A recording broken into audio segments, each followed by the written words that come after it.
ਸਤਿ ਸ੍ਰੀ ਅਕਾਲ। ਸਾਹਿਤਕ ਸੱਥ ਚੈਨਲ 'ਤੇ ਆਪ ਜੀ ਦਾ ਸਵਾਗਤ। ਮੈਂ ਹਾਂ ਹਰਮੀਤ ਕੌਰ। ਅੱਜ ਦੀ ਕਲਾਸ ਵਿੱਚ ਅਸੀਂ ਹਰਭਜਨ ਸਿੰਘ ਕੋਮਲ ਦੁਆਰਾ ਰਚਿਤ ਕਵਿਤਾ ਫਰਕ ਦੀ ਪ੍ਰਸੰਗ ਸਹਿਤ ਵਿਆਖਿਆ ਕਰਨ ਜਾ ਰਹੇ ਹਾਂ। ਹਰਭਜਨ ਸਿੰਘ ਕੋਮਲ ਹਰਿਆਣਾ ਦੇ ਪ੍ਰਗਤੀਸ਼ੀਲ ਕਵੀ ਸਨ, ਜਿਨ੍ਹਾਂ ਨੇ ਆਪਣੀ ਕਵਿਤਾ ਫਰਕ ਦੇ ਵਿੱਚ ਮਨੁੱਖੀ ਸੋਚ ਦੇ ਉੱਤੇ ਵਿਅੰਗ ਕਰਦਿਆਂ ਹੋਇਆਂ ਕਿਹਾ ਹੈ ਕਿ ਦੋਸਤੋ ਅਤੇ ਸਾਥੀਓ, ਭਾਵ ਮਨੁੱਖੀ ਸਮਾਜ ਵਿੱਚ ਰਹਿੰਦੇ ਹਰ ਮਨੁੱਖ ਨੂੰ ਸੰਬੋਧਿਤ ਹੈ ਕਵੀ। ਦੋਸਤੋ ਅਤੇ ਸਾਥੀਓ, ਜਿਨ੍ਹਾਂ ਨੂੰ ਆਪਣਾ ਉਹ ਦੋਸਤ, ਆਪਣਾ ਹਿਤੂ, ਆਪਣਾ ਸਾਥੀ ਮੋਢੇ ਨਾਲ ਮੋਢਾ ਜੋੜ ਕੇ ਚੱਲਣ ਵਾਲਾ ਮੰਨਦਿਆਂ ਹੋਇਆਂ ਉਹਨਾਂ ਦੇ ਲਈ ਇੱਕ ਜੋ ਹੈ ਪੈਗਾਮ ਜਾਰੀ ਕਰ ਰਿਹਾ ਹੈ ਕਿ ਦੋਸਤੋ ਅਤੇ ਸਾਥੀਓ, ਆਪਣੇ ਹਿਰਦੇ ਜ਼ਰਾ ਚੌੜੇ ਕਰੋ। ਕਿ ਮਨੁੱਖੀ ਸਮਾਜ ਵਿੱਚ ਰਹਿਣ ਵਾਲੇ ਬਾਸ਼ਿੰਦਿਓ, ਆਪਣੇ ਹਿਰਦਿਆਂ ਨੂੰ, ਆਪਣੇ ਦਿਲਾਂ ਨੂੰ ਜ਼ਰਾ ਚੌੜੇ ਕਰੋ, ਭਾਵ ਵਿਸ਼ਾਲ ਬਣਾ ਲਵੋ, ਸੰਕੀਰਨਤਾ ਤੋਂ ਮੁਕਤ ਕਰ ਲਵੋ। ਕਿਉਂਕਿ ਮਨੁੱਖੀ ਸੋਚ ਜੋ ਹੈ ਜਿੰਨੀ ਵਿਸ਼ਾਲ ਹੋਵੇਗੀ, ਜਿੰਨੀ ਹਾਂ ਪੱਖੀ ਹੋਵੇਗੀ, ਜਿੰਨੀ ਸਕਾਰਾਤਮਕ ਹੋਵੇਗੀ, ਓਨਾ ਹੀ ਉਹ ਸਮਾਜ ਤਰੱਕੀ ਦੀਆਂ ਨੀਹਾਂ 'ਤੇ ਨਿਰੰਤਰ ਅੱਗੇ ਵੱਧਦਾ ਜਾਏਗਾ, ਤਰੱਕੀ ਦੀਆਂ ਲੀਹਾਂ 'ਤੇ। ਇੱਕ ਦੂਜੇ ਨੂੰ ਨਾ ਤੱਕੋ ਕੈਰੀਆਂ ਅੱਖਾਂ ਦੇ ਨਾਲ। ਫਿਰ ਕਵੀ ਕਹਿ ਰਿਹਾ ਹੈ ਕਿ ਇੱਕ ਮਨੁੱਖੀ ਸਮਾਜ ਦਾ ਅੰਗ ਹੋਣ ਦੇ ਨਾਤੇ ਦੂਜੇ ਮਨੁੱਖਾਂ ਨੂੰ ਕਦੇ ਵੀ ਕੈਰੀਆਂ ਅੱਖਾਂ ਦੇ ਨਾਲ, ਭਾਵ ਟੇਢੀਆਂ ਨਜ਼ਰਾਂ ਦੇ ਨਾਲ, ਈਰਖਾ ਭਰੀਆਂ ਨਜ਼ਰਾਂ ਦੇ ਨਾਲ ਨਾ ਤੱਕੋ। ਇੱਕ ਦੂਜੇ 'ਤੇ ਨਾ ਛਿੜਕੋ ਜ਼ਹਿਰ ਵਿੱਚ ਭਿੱਜੇ ਅਣੂ, ਅਤੇ ਦੂਜਿਆਂ ਦੇ ਉੱਤੇ ਜ਼ਹਿਰੀਲੇ ਬਾਣ, ਜ਼ਹਿਰੀਲੇ ਬੋਲ ਜਿਹੜੇ ਹਨ ਉਹਨਾਂ ਨੂੰ ਜੋ ਹੈ ਵਿਅੰਗ ਬਾਣ ਉਹਨਾਂ 'ਤੇ ਨਾ ਕੱਸੋ। ਦੂਸਰਿਆਂ ਨੂੰ ਆਪਣੀ ਜ਼ਹਿਰੀਲੀ ਜਾਂ ਕੌੜੀ ਬੋਲ ਬਾਣੀ ਸਦਕਾ ਦੁਖੀ ਨਾ ਕਰੋ। ਨਵ ਸਮੇਂ ਦੀ ਚਿੱਤਰ ਰੇਖਾ ਆਪ ਕਿਉਂ ਪੂੰਝੋ ਪਏ। ਕਿਉਂਕਿ ਨਵ ਸਮਾਂ ਜੋ ਆਧੁਨਿਕ ਸਮਾਜ ਜੋ ਹੈ, ਇਸ ਦੀ ਸਿਰਜਣਾ ਦਾ ਜੋ ਇੱਕ ਚਿੱਤਰ ਹੈ, ਇੱਕ ਖਾਕਾ ਹੈ, ਜੋ ਮਨੁੱਖਾਂ ਦੇ ਸਮੂਹ ਨੇ ਹੀ ਉਸ ਨੂੰ ਨਵਾਂ ਰੰਗ ਭਰਨਾ ਹੁੰਦਾ ਹੈ, ਉਸ ਦੇ ਵਿੱਚ ਉਸ ਨੂੰ ਜਿਉਣ ਜੋਗਾ ਬਣਾਉਣਾ ਹੁੰਦਾ ਹੈ, ਤਰੱਕੀ ਦੀਆਂ ਲੀਹਾਂ 'ਤੇ ਤੋਰਨਾ ਹੁੰਦਾ ਹੈ। ਜੇਕਰ ਸਮਾਜ ਦੀ ਸੋਚ ਜਿਹੜੀ ਹੈ ਉਹ ਸੰਕੀਰਨ ਹੋਵੇਗੀ, ਪਿਛਾਂਹ ਖਿੱਚੂ ਹੋਵੇਗੀ, ਅਤੇ ਕਦੇ ਵੀ ਨਵੇਂ ਸਮਾਜ ਦੀ ਸਿਰਜਣਾ ਕਰਨ ਦੇ ਸਮਰੱਥ ਨਹੀਂ ਹੋ ਸਕੇਗਾ ਉਹ ਮਨੁੱਖੀ ਸਮਾਜ। ਇਸ ਲਈ ਕਵੀ ਕਹਿ ਰਿਹਾ ਹੈ ਕਿ ਆਪਣੀ ਜੋ ਸੋਚ ਸ਼ਕਤੀ ਹੈ ਉਹ ਇੰਨੀ ਵਿਸ਼ਾਲ ਬਣਾ ਲਵੋ, ਇੰਨੀ ਜੋ ਹੈ ਸਮੇਂ ਦੇ ਹਾਣ ਦੀ ਬਣਾ ਲਵੋ ਕਿ ਨਵੇਂ ਸਮਾਜ ਦੀ ਸਿਰਜਣਾ ਦੇ ਵਿੱਚ ਆਪਣਾ ਯੋਗਦਾਨ ਪਾ ਕੇ ਸਮਾਜ ਦੇ ਨਵ ਨਿਰਮਾਣ ਦੇ ਵਿੱਚ ਸਹਾਈ ਸਿੱਧ ਹੋਵੋ। ਕਿਉਂ ਭਲਾ ਚਾਨਣ 'ਤੇ ਸੁੱਟੋ ਹਨੇਰਿਆਂ ਡੰਗੀ ਨਜ਼ਰ। ਚਾਨਣ ਭਾਵ ਜਾਗਰੂਕਤਾ ਦਾ ਸੁਨੇਹਾ ਦੇਣ ਵਾਲੇ ਜੋ ਲੋਕ ਹਨ, ਉਹਨਾਂ ਨੂੰ ਆਪਣੇ ਜੋ ਪਿਛਾਂਹ ਖਿੱਚੂ ਵਿਚਾਰ ਨੇ, ਉਹਨਾਂ ਸਦਕਾ ਉਹਨਾਂ ਦੇ ਰਾਹ ਦੇ ਵਿੱਚ ਰੁਕਾਵਟ ਨਾ ਬਣੋ। ਕੀ ਖਤਾ ਹੈ ਸੱਚ ਨੂੰ ਜੇ ਸੱਚ ਕਰਕੇ ਮੈਂ ਲਿਆ। ਫਿਰ ਕਵੀ ਕਹਿ ਰਿਹਾ ਹੈ ਕਿ ਕੀ ਖਤਾ ਹੈ। ਖਤਾ ਤੋਂ ਭਾਵ ਹੈ ਕਸੂਰ। ਕਿ ਮੇਰਾ ਕਸੂਰ ਕੀ ਹੈ ਜੇਕਰ ਮੈਂ ਸੱਚ ਕਹਿਣ ਦੀ ਹਿੰਮਤ ਕੀਤੀ ਹੈ, ਸੱਚ ਕਹਿਣ ਦੀ ਦਲੇਰੀ ਕੀਤੀ ਹੈ। ਕਿਉਂਕਿ ਮੈਂ ਸੱਚ ਦਾ ਪੈਰੋਕਾਰ ਹਾਂ, ਸੱਚ ਦਾ ਮੁਦਈ ਹਾਂ, ਇਸ ਲਈ ਮੈਂ ਸੱਚ ਬੋਲਣਾ ਆਪਣਾ ਸਭ ਤੋਂ ਵੱਡਾ ਫਰਜ਼ ਸਮਝਦਾ ਹਾਂ। ਕਿਉਂਕਿ ਝੂਠ ਦੀ ਮੱਖੀ ਦੁਆਲੇ ਖੰਡ ਲਾ ਕੇ ਕਿਸ ਤਰ੍ਹਾਂ ਨਿੱਜਪਣ ਦੀ ਭੇਟਾ ਕਰਾਂ। ਕਿਉਂਕਿ ਝੂਠ ਬੋਲਣਾ ਇੱਕ ਤਰ੍ਹਾਂ ਦੇ ਨਾਲ ਜੋ ਉਸੇ ਤਰ੍ਹਾਂ ਦੀ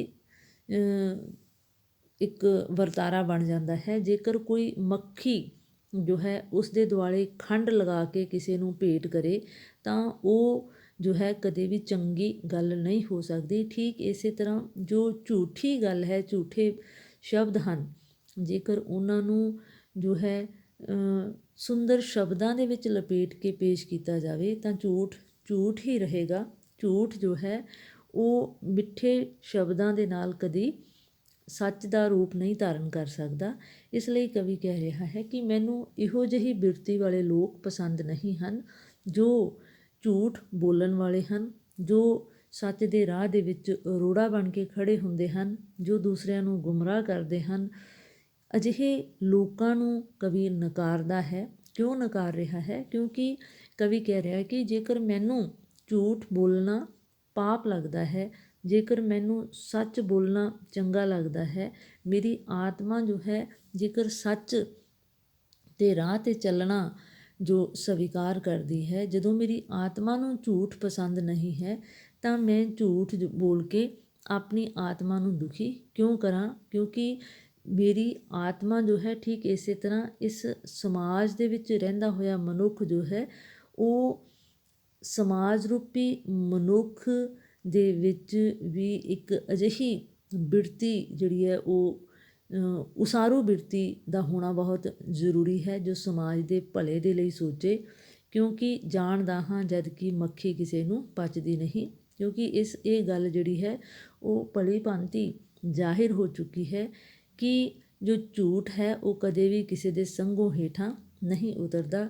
ਠੀਕ ਇਸੇ ਤਰ੍ਹਾਂ ਜੇਕਰ ਇਸ ਸਮਾਜ ਦਾ ਅੰਗ ਹੋਣ ਦੇ ਨਾਤੇ ਮੈਂ ਸੱਚ ਬੋਲਣ ਦੀ ਹਿੰਮਤ ਕੀਤੀ ਹੈ ਤਾਂ ਇਹ ਮੇਰਾ ਕੋਈ ਖਤਾ ਭਾਵ ਕਸੂਰ ਨਹੀਂ ਹੈ, ਕਿਉਂਕਿ ਸੱਚ ਬੋਲਣਾ ਜੋ ਹੈ ਮਨੁੱਖੀ ਸੁਭਾਅ ਦਾ ਅੰਗ ਹੋਣਾ ਚਾਹੀਦਾ ਹੈ, ਤਾਂ ਹੀ ਨਵੇਂ ਸਮਾਜ ਦੀ ਸਿਰਜਣਾ ਹੋ ਸਕਦੀ ਹੈ।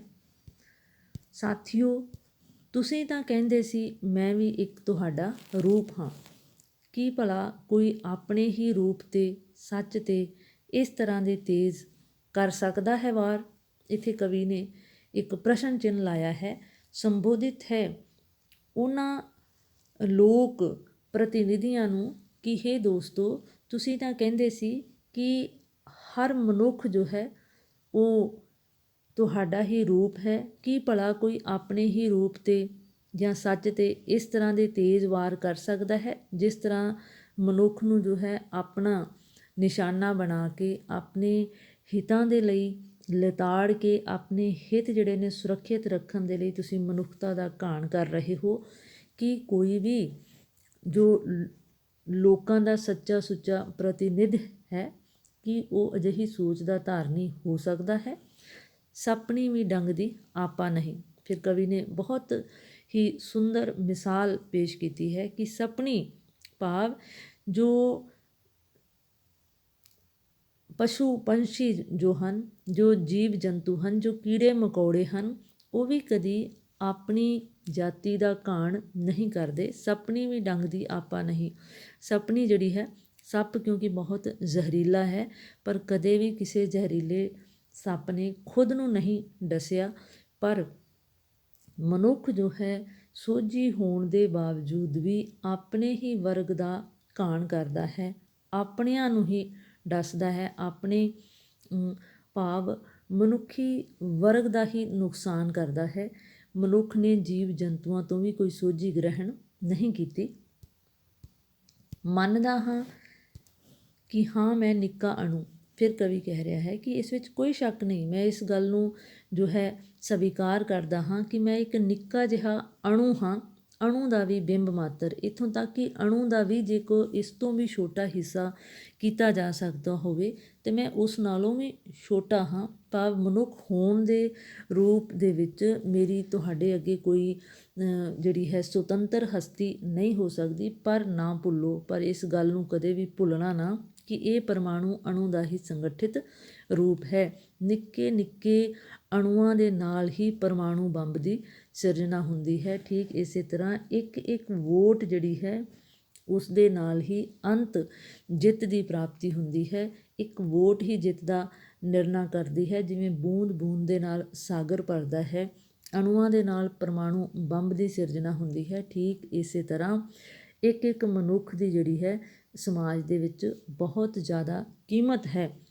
ਸੱਚ ਆਖਰ ਸੱਚ ਹੈ, ਕੀ ਖਤਾ ਹੈ ਸੱਚ ਨੂੰ ਜੇ ਸੱਚ ਕਰਕੇ ਮੈਂ ਲਿਆ। ਇਸ ਲਈ ਮਨੁੱਖੀ ਸਮਾਜ ਦਾ ਇੱਕ ਬਾਸ਼ਿੰਦਾ ਹੋਣ ਦੇ ਨਾਤੇ ਮੇਰੇ ਹਿਰਦੇ ਦੇ ਵਿੱਚ ਸਮਾਜ ਨੂੰ ਦੇ ਪ੍ਰਤੀ ਜੋ ਸੋਝੀ ਵਾਲੇ ਭਾਵ ਹਨ, ਸਮਾਜ ਨੇ ਜੋ ਹੈ ਉਸ ਨੂੰ ਹੀ ਮੇਰੀ ਇੱਕ ਖਤਾ, ਇੱਕ ਕਸੂਰ ਸਮਝ ਲਿਆ ਹੈ, ਕਿਉਂਕਿ ਜਾਗਰੂਕ ਹੋਣਾ ਹੀ ਮੇਰੇ ਲਈ ਇੱਕ ਬਹੁਤ ਵੱਡੀ ਮੁਸੀਬਤ ਬਣ ਗਿਆ ਹੈ। ਪਰ ਇਹ ਮੇਰੀ ਕਵੀ ਕਹਿ ਰਿਹਾ ਹੈ ਕਿ ਇਸ ਦੇ ਵਿੱਚ ਮੇਰੀ ਕੋਈ ਖਤਾ ਨਹੀਂ ਹੈ, ਕਸੂਰ ਨਹੀਂ ਹੈ।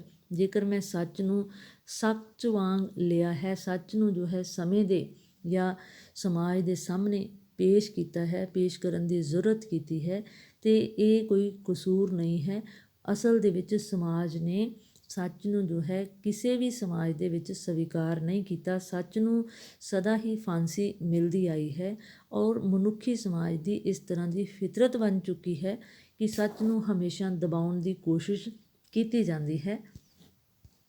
ਦੋਸਤੋ, ਸਾਥੀਓ, ਆਪਣੇ ਹਿਰਦੇ ਜਰਾ ਚੌੜੇ ਕਰੋ, ਸੱਚ ਤਾਈਂ ਪੂਹਣ ਦੀ ਸ਼ਕਤੀ ਭਰੋ। ਇਸ ਲਈ ਕਵੀ ਮਨੁੱਖੀ ਸਮਾਜ ਨੂੰ ਸੰਬੋਧਿਤ ਹੈ ਕਿ ਆਪਣੇ ਹਿਰਦੇ ਇੰਨੇ ਚੌੜੇ, ਇੰਨੇ ਵਿਸ਼ਾਲ ਕਰ ਲਵੋ ਕਿ ਇਹਨਾਂ ਦੇ ਵਿੱਚ ਸੱਚ ਨੂੰ ਸਵੀਕਾਰ ਕਰਨ ਦੀ ਸ਼ਕਤੀ ਜਿਹੜੀ ਹੈ ਉਹ ਭਰ ਲਵੋ, ਕਿਉਂਕਿ ਸੱਚ ਜੋ ਹੈ ਉਸਨੂੰ ਕਦੇ ਵੀ ਸਦਾ ਲਈ ਦਬਾਇਆ ਨਹੀਂ ਜਾ ਸਕਦਾ। ਝੂਠ ਨਾ ਆਖੋ ਕਿ ਮੈਨੂੰ ਸਮਝਦੇ ਹੋ ਆਪਣਾ ਹੀ ਇੱਕ ਰੂਪ। ਇਸ ਲਈ ਉਹ ਕਵੀ ਕਹਿ ਰਿਹਾ ਹੈ ਕਿ ਝੂਠ ਨਾ ਕਹੋ ਕਿ ਤੁਸੀਂ ਮਨੁੱਖ ਨੂੰ, ਮਾਨਵ ਨੂੰ ਆਪਣਾ ਹੀ ਰੂਪ ਸਮਝਦੇ ਹੋ। ਫਰਕ ਹੈ, ਸੋਚਣੀ ਵਿੱਚ ਫਰਕ ਹੈ, ਕਿਉਂਕਿ ਬਹੁਤ ਵੱਡਾ ਫਰਕ ਹੈ ਤੁਹਾਡੀ ਅਤੇ ਮੇਰੀ ਸੋਚਣੀ ਦੇ ਵਿੱਚ। ਤੋਰ ਅੰਦਰ, ਅਮਲ ਅੰਦਰ, ਦਾਅਵਿਆਂ ਵਿੱਚ ਫਰਕ ਹੈ। ਫਿਰ ਕਵੀ ਕਹਿ ਰਿਹਾ ਹੈ ਕਿ ਤੁਹਾਡੀ ਤੋਰ ਭਾਵ ਜਿਹੜੀਆਂ ਤੁਹਾਡੀਆਂ ਚਾਲਾਂ ਹਨ ਉਹਨਾਂ ਦੇ ਵਿੱਚ ਫਰਕ ਹੈ, ਕਿਉਂਕਿ ਤੁਸੀਂ ਮਨੁੱਖ ਨੂੰ ਗੁੰਮਰਾਹ ਕਰਦੇ ਹੋ, ਨਵੀਆਂ ਚਾਲਾਂ ਬਦਲਦੇ ਹੋ, ਨਿੱਤ ਪੈਂਤੜੇ ਬਦਲਦੇ ਹੋ। ਅਮਲ ਅੰਦਰ ਫਰਕ ਹੈ। ਤੁਸੀਂ ਕਿਸੇ ਵੀ ਗੱਲ 'ਤੇ ਜੋ ਕਹਿਣੀ ਅਤੇ ਕਥਨੀ ਦੇ ਵਿੱਚ ਇੰਨਾ ਅੰਤਰ ਹੈ, ਜੋ ਕਹਿੰਦੇ ਹੋ ਉਸ 'ਤੇ ਅਮਲ ਨਹੀਂ ਕਰਦੇ। ਦਾਅਵਿਆਂ ਵਿੱਚ ਫਰਕ ਹੈ। ਤੁਹਾਡੇ ਦਾਅਵੇ ਵੀ ਨਿਰੰਤਰ, ਵਾਅਦੇ ਵੀ ਜਿਹੜੇ ਨੇ ਉਹ ਝੂਠੇ ਹੁੰਦੇ ਹਨ। ਕਿ ਤੁਹਾਡੀ ਸੋਚ ਸ਼ਕਤੀ ਅਜਿਹਾ ਕਿਉਂ ਹੈ? ਕਿਉਂਕਿ ਤੁਹਾਡੀ ਸੋਚ ਸ਼ਕਤੀ ਜੋ ਹੈ ਉਹ ਅੱਤਵਾਦੀ ਸੌੜਪਨ ਦੀ ਧੁੰਦ ਅੰਦਰ ਗਰਕ ਹੈ। ਕਿਉਂਕਿ ਤੁਹਾਡੀ ਸੋਚ ਜੋ ਹੈ ਉਹ ਅੱਤਵਾਦੀ ਹੈ। ਅੱਤਵਾਦੀ ਤੋਂ ਭਾਵ ਜੇਕਰ ਤੁਹਾਡੇ ਵਿਚਾਰ ਜੋ ਹਨ ਉਹਨਾਂ ਨੂੰ ਤੁਸੀਂ ਦੂਸਰਿਆਂ ਦੇ ਉੱਤੇ ਜ਼ਬਰਦਸਤੀ ਲਾਗੂ ਕਰਨਾ ਚਾਹੁੰਦੇ ਹੋ, ਭਾਵੇਂ ਉਹ ਤੁਹਾਡੇ ਵਿਚਾਰ ਸਮੇਂ ਦੇ ਜਾਂ ਸਮਾਜ ਦੇ ਹਾਣ ਦੇ ਨਾ ਵੀ ਹੋਣ, ਤਾਂ ਵੀ ਤੁਸੀਂ ਆਪਣੀ ਹਉਮੈ ਵੱਸ ਆਪਣੇ ਵਿਚਾਰ ਦੂਸਰਿਆਂ ਦੇ ਉੱਤੇ ਥੋਪਣਾ ਚਾਹੁੰਦੇ ਹੋ। ਅਜਿਹਾ ਕਿਉਂ ਹੈ? ਕਿਉਂਕਿ ਅੱਤਵਾਦੀ ਸੌੜਪਨ, ਇੱਕ ਤਾਂ ਤੁਹਾਡੀ ਸੋਚ ਸ਼ਕਤੀ ਜਿਹੜੀ ਹੈ ਉਹ ਅੱਤਵਾਦੀ ਹੈ, ਭਾਵ ਤੁਸੀਂ ਅੱਤ ਦੀ ਹੱਦ ਤੱਕ ਆਪਣੇ ਵਿਚਾਰਾਂ ਨੂੰ ਦੂਜਿਆਂ 'ਤੇ ਲਾਗੂ ਕਰਨਾ ਚਾਹੁੰਦੇ ਹੋ। ਔਰ ਸੌੜੇ ਵਿਚਾਰ, ਇਹ ਤੁਹਾਡੇ ਵਿਚਾਰਾਂ ਦਾ ਸੌੜਾਪਨ ਹੈ, ਕਿਉਂਕਿ ਤੁਸੀਂ ਸਮੇਂ ਦੇ ਹਾਣ ਦੇ ਨਹੀਂ ਹੋ ਔਰ ਦੂਜਿਆਂ ਦੇ ਉੱਤੇ ਆਪਣੇ ਵਿਚਾਰਾਂ ਨੂੰ ਜ਼ਬਰਦਸਤੀ ਲਾਗੂ ਕਰਨਾ ਚਾਹੁੰਦੇ ਹੋ। ਉਹ ਵਿਚਾਰ ਜਿਸ ਦੇ ਨਾਲ ਕਿਸੇ ਦਾ ਭਲਾ ਨਹੀਂ ਹੋ ਸਕਦਾ, ਦੂਜਿਆਂ ਦਾ ਨੁਕਸਾਨ ਹੋ ਰਿਹਾ ਹੈ, ਪਰ ਫਿਰ ਵੀ ਤੁਸੀਂ ਆਪਣੇ ਫੈਸਲੇ 'ਤੇ ਜੋ ਹੈ ਬਿਲਕੁਲ ਅੜਿੱਗ ਹੋ, ਡਟੇ ਹੋਏ ਹੋ। ਆਪਣੇ ਫੈਸਲੇ ਨੂੰ ਬਦਲਣ ਦੇ ਲਈ ਤਿਆਰ ਨਹੀਂ ਹੋ, ਭਾਵੇਂ ਇਸ ਦੇ ਲਈ ਤੁਹਾਨੂੰ ਮਨੁੱਖਤਾ ਦਾ ਘਾਣ ਵੀ ਕਿਉਂ ਨਾ ਕਰਨਾ ਪਵੇ। ਅਜਿਹੇ ਵਿਚਾਰਾਂ ਦੇ ਧਾਰਨੀ ਹੋਣ ਸਦਕਾ ਹੀ ਤੁਸੀਂ ਸਮਾਜ ਦਾ ਕਲਿਆਣ ਕਰਨ ਦੀ ਥਾਵੇਂ ਸਮਾਜ ਨੂੰ ਵਿਨਾਸ਼ ਵਾਲੇ ਪਾਸੇ ਲੈ ਜਾਣ ਵਾਲੇ ਸਿੱਧ ਹੋ ਰਹੇ ਹੋ। ਅਤੇ ਅਜਿਹਾ ਕਿਉਂ ਹੋ ਰਿਹਾ ਹੈ? ਕਿਉਂਕਿ ਤੁਹਾਡੀ ਵਿਚਾਰ ਧਾਰਾ ਜੋ ਹੈ ਉਹ ਸੌੜਪਨ ਭਾਵ ਸੰਕੁਚਿਤ ਹੈ, ਸੰਕੀਰਨ ਹੈ, ਛੋਟੀ ਹੈ, ਵਿਸ਼ਾਲ ਨਹੀਂ ਹੈ ਔਰ ਧੁੰਦਲੀ ਵੀ ਹੈ। ਧੁੰਦਲੇ ਵਿਚਾਰ ਜਿਹੜੇ ਨੇ ਉਹ ਉਹਨਾਂ ਦੇ ਵਿੱਚ ਤੁਸੀਂ ਇਸ ਕਦਰ ਡੁੱਬ ਚੁੱਕੇ ਹੋ, ਗਰਕ ਹੋ ਚੁੱਕੇ ਹੋ ਕਿ ਸਮੇਂ ਦਾ ਪਹੀਆ ਆਪਣੇ ਲਈ ਅਤੇ ਆਪਣੇ ਵੱਲ ਮੋੜਨਾ ਚਾਹੁੰਦੇ ਹੋ। ਇਸ ਲਈ ਕਵੀ ਕਹਿ ਰਿਹਾ ਹੈ ਕਿ ਅੱਜ ਜ਼ਮਾਨਾ ਵਲਗਣਾ ਨਹੀਂ ਲੋੜਦਾ, ਕਿਉਂਕਿ ਅੱਜ ਦਾ ਸਮਾਂ ਜੋ ਹੈ ਇਹ ਕਿਸੇ ਵੀ ਤਰ੍ਹਾਂ ਦੀਆਂ ਵਲਗਣਾ ਨੂੰ, ਬੰਦਿਸ਼ਾਂ ਨੂੰ ਸਵੀਕਾਰ ਨਹੀਂ ਕਰਦਾ।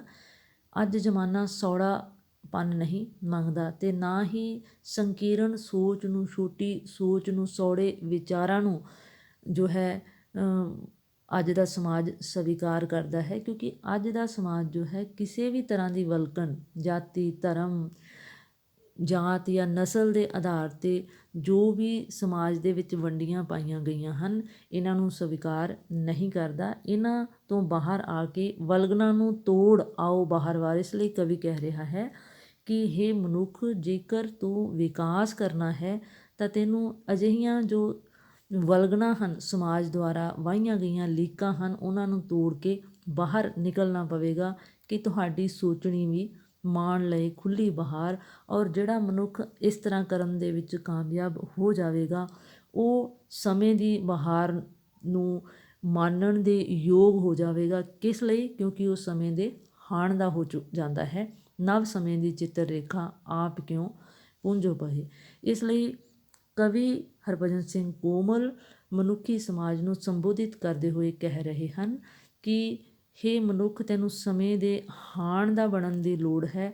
ਅਜਿਹਾ ਕਰਨ ਦੇ ਨਾਲ ਜੋ ਹੈ ਸਮਾਜ ਦੇ ਨਵ ਸਿਰਜਣ ਦੇ ਵਿੱਚ ਤੂੰ ਸਹਾਈ ਸਿੱਧ ਹੋ ਸਕੇਗਾ। ਨਵ ਸਮੇਂ ਦੀ ਚਿੱਤਰ ਰੇਖਾ ਆਪ ਕਿਉਂ ਪੂੰਝੋ ਪਏ, ਕਿਉਂਕਿ ਜੇਕਰ ਤੂੰ ਸਮੇਂ ਦੇ ਹਾਣ ਦਾ ਨਹੀਂ ਹੋਵੇਗਾ, ਸੰਕੀਰਣਤਾਵਾਦੀ ਬਣਿਆ ਰਹੇਗਾ ਅਤੇ ਤੂੰ ਸਮੇਂ ਦੇ ਜੋ ਸਿਰਜਣਾ ਜਾਂ ਸਮੇਂ ਨੂੰ ਆਪਣੇ ਇੱਕ ਤਰ੍ਹਾਂ ਦੇ ਨਾਲ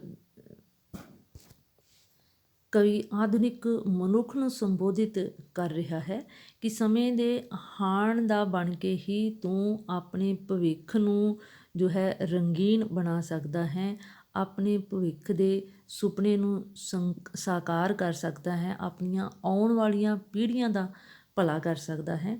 ਇਸ ਤਰ੍ਹਾਂ ਕਵੀ ਹਰਭਜਨ ਸਿੰਘ ਕੋਮਲ ਦੀ ਇਸ ਕਵਿਤਾ ਫਰਕ ਦੇ ਨਾਲ ਹੀ BA ਭਾਗ ਪਹਿਲਾ ਦੇ ਸਿਲੇਬਸ ਦੇ ਵਿੱਚ ਜੋ ਪਹਿਲੇ ਸਮੈਸਟਰ ਦੇ ਸਾਰੇ ਕਵੀ ਜਿਹੜੇ ਹਨ ਇਸ ਕਵਿਤਾ ਦੇ ਨਾਲ ਅੱਜ ਸੰਪੂਰਨ ਹੋ ਗਏ ਹਨ। ਜੋ ਵੀ ਵਿਦਿਆਰਥੀ ਇਸ ਚੈਨਲ ਨੂੰ ਵੇਖ ਰਹੇ ਹਨ, ਸੁਣ ਰਹੇ ਹਨ ਜਾਂ ਪਹਿਲੀ ਵਾਰ ਇਸ ਚੈਨਲ ਨੂੰ ਜੋ ਹੈ ਦੇਖ ਰਹੇ ਹਨ, ਉਹਨਾਂ ਦੇ ਲਈ ਇਸ ਚੈਨਲ ਦੇ ਡਿਸਕ੍ਰਿਪਸ਼ਨ ਬਾਕਸ ਦੇ ਵਿੱਚ ਜੋ ਹੈ ਪਲੇਲਿਸਟ ਐਡ ਕਰ ਦਿੱਤੀ ਗਈ ਹੈ।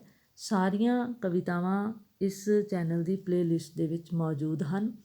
ਇਸ ਚੈਨਲ ਦੇ ਨਾਲ ਜੁੜਨ ਵਾਲੇ ਨਵੇਂ ਵਿਦਿਆਰਥੀ ਸਾਰੇ ਕਵੀਆਂ ਦੀਆਂ ਸਾਰੀਆਂ ਕਵਿਤਾਵਾਂ ਨੂੰ ਨਵੇਂ ਸਿਰੇ ਤੋਂ ਬੜੇ ਹੀ ਸੁਚੱਜੇ ਢੰਗ ਦੇ ਨਾਲ ਲਾਹਾ ਲੈ ਸਕਦੇ ਹਨ।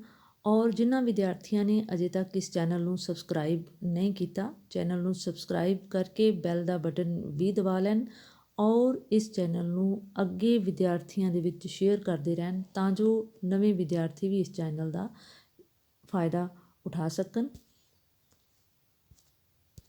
ਧੰਨਵਾਦ।